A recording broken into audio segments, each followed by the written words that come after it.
Hi friends, I'm Ankit and today I will show you how to send one-time view photo on Instagram.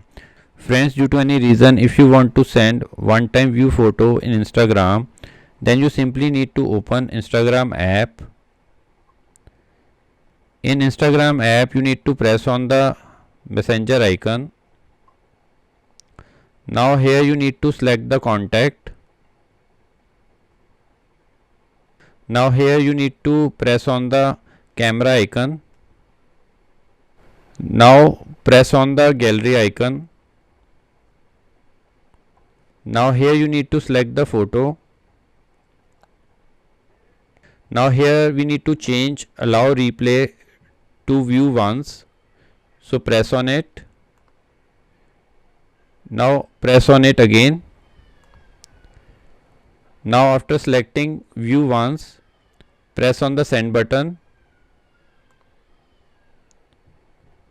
Now the photo is sent with the view once setting.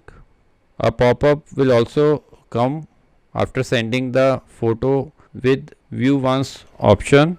So friends, like this you can very easily send one time view photo in Instagram. I hope you find this video useful.